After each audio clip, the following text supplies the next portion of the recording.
আসসালামু আলাইকুম। সবাই কেমন আছেন? আশা করি সবাই ভালো আছেন। ভিডিওটা দেখে হয়তো বুঝতে পারছেন আজ আমি কিসের ভিডিও দিচ্ছি। আমার শাশুড়ি গ্রাম থেকে কি নিয়ে এসেছিল আমাদের জন্য সেটাই আজ আপনাদের দেখাবো। তো ছিল বেগুন, পেঁপে, গাছের কলা, একদম ফ্রেশ সব কিছু।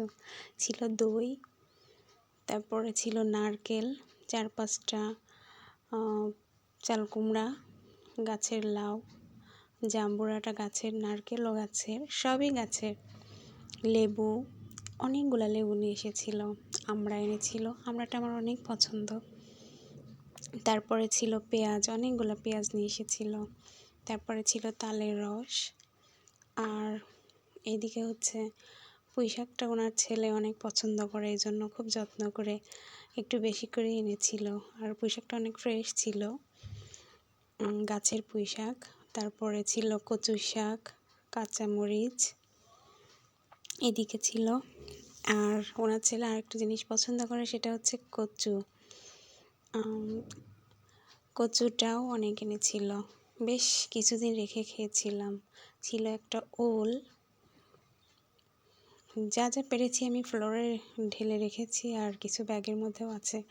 ছিল মসুরের ডাল, চালের গুঁড়া, ময়দা, এদিকে রসুন ছিল।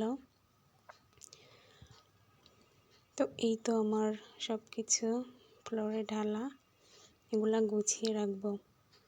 তারপরে অনেক দুধও নিয়ে এসেছিল।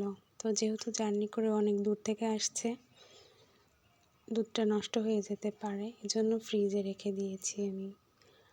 এখানে ছিল কিছু, আর অন্য পাশেও রেখেছি। একদম ফ্রেশ দুধ। ঢাকায় তো আসলে ফ্রেশ দুধ পাওয়া যায় না, এই জন্য গ্রাম থেকে কষ্ট করে নিয়ে আসছিল। তো এই তো ফাইনাল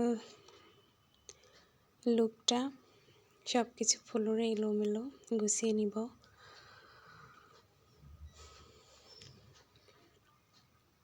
এরপরে ছিল হচ্ছে গরুর মাংস, তারপরে ছিল হচ্ছে ভুড়ি আমি প্লাস ওনার ছেলে দুজনেই পছন্দ করি খুব, এজন্য উনি যত্ন করে একটু বেশি করে রান্না করে নিয়ে এসেছিল। এবং ছিল দই।